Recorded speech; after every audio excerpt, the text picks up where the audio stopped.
Okay, I'm going to give you a perfect example of the stupid branch of photography. And by stupid branch, I mean button-sniffing dumbasses.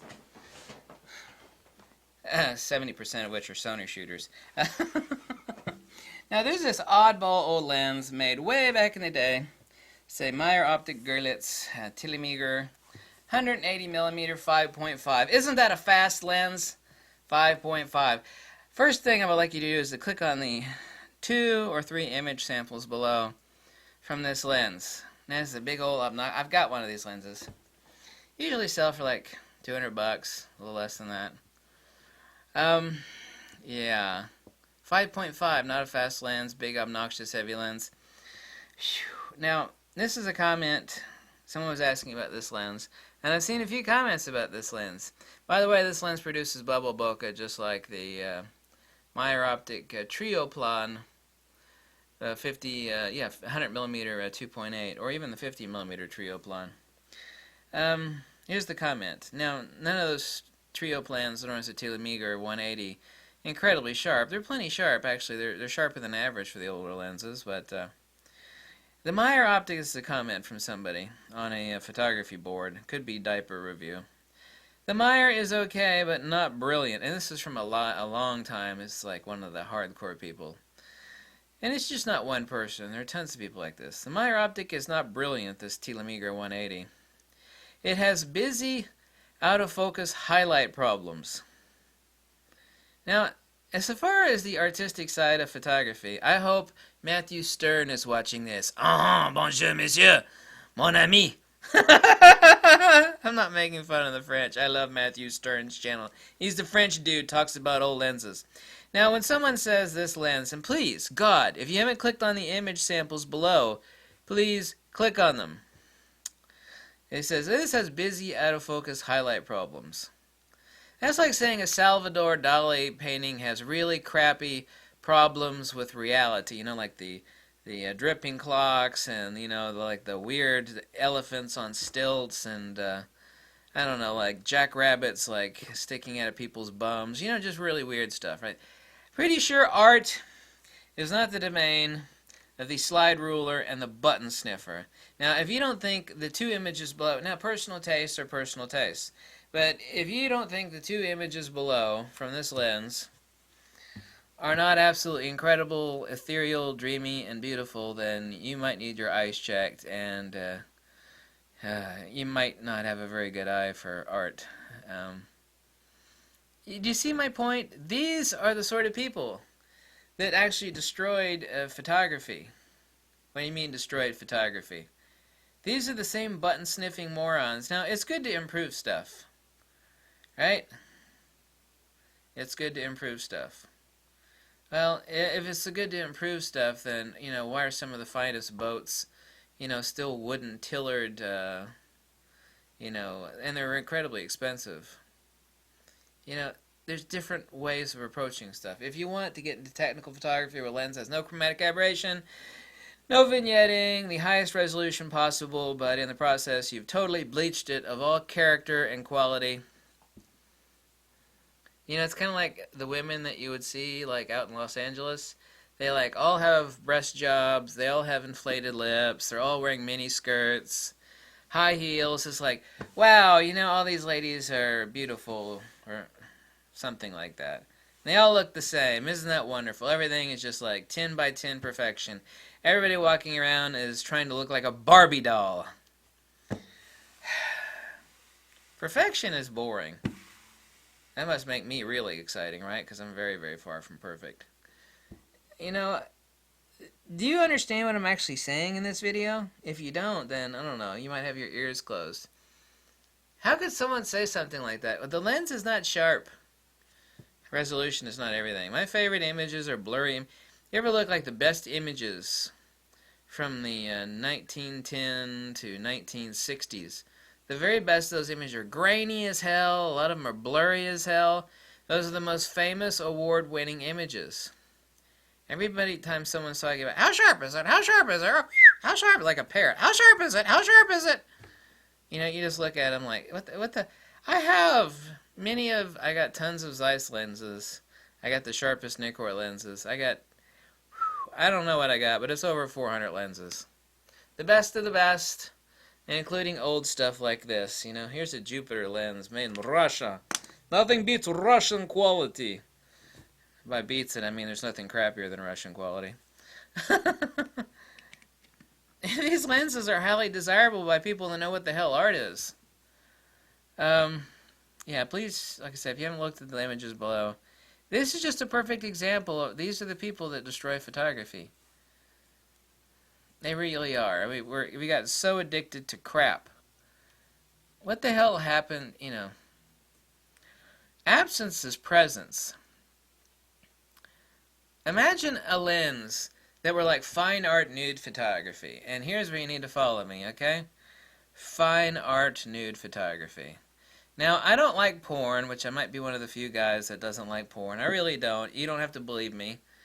But it's the truth. Who cares? Who the hell gets addicted to porn? I don't know what's up with stupid men. I mean, it's like, how many, hairy crotches, whatever, waxed or hairy crotches can you... Here's a perfect example.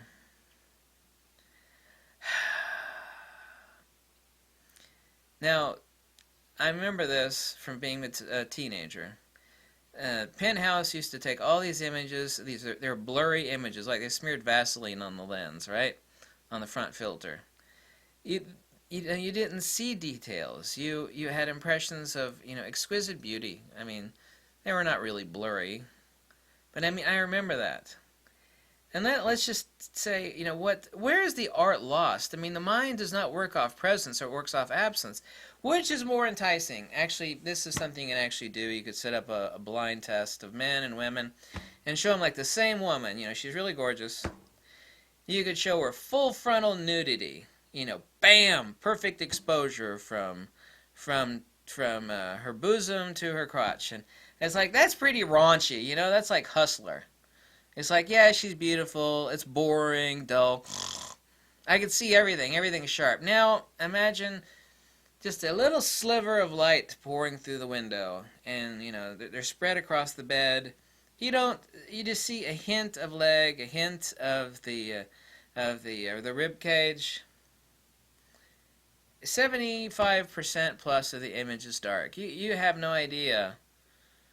You don't even know the ethnicity of the person. There's so little light, you have no idea but the image is beautiful. It's like, if it's done correctly, a lot of people would want a print of that to hang on their wall. As far as the fully exposed picture, where you could see every little dirty detail and high resolution. It's like, oh God, I know she's gross, but she's standing there with, I could see every little part of her dirty bits. Nobody wants that crap unless you're a pervert. Hanging on your wall, nobody wants a large print of that. Nobody would think that was tasteful. It's the same thing with these lenses. You can make these lenses really sharp, no vignetting, no chromatic aberration. They have no soul. They're soulless shat. By shat, I mean shit.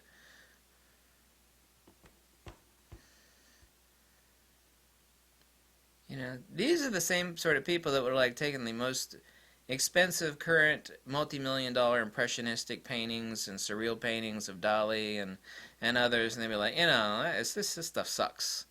And after they died, they would like throw them in the funeral fire.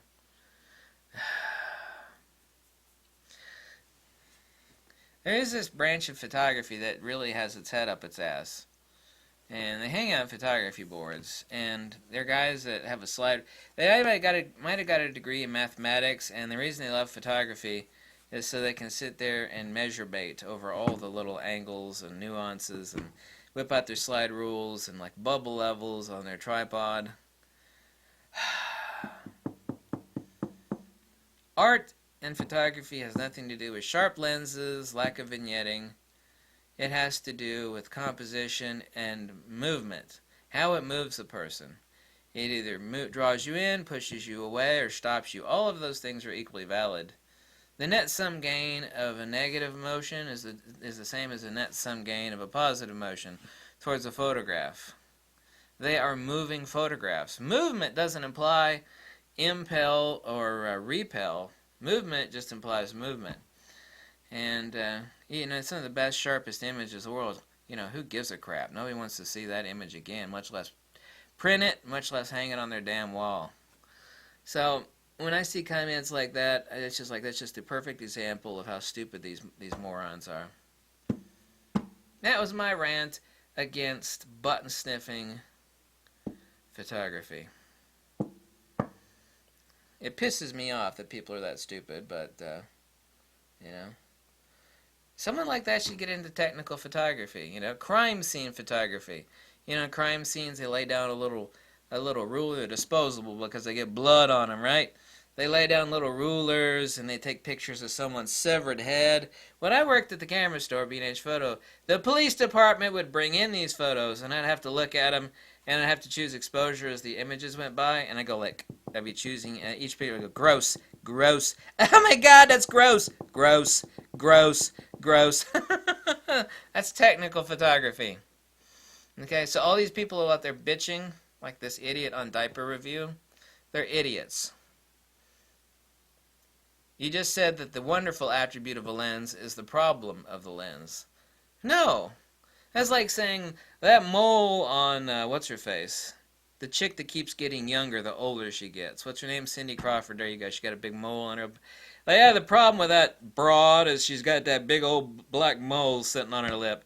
It's like that. That's her beauty mark. That's like her defining characteristic. You just want to take someone like that and go, shut the fuck. Shut the hell up, you idiot. Morons! Morons! Breathe. Breathe. Breathe. Later. Bye.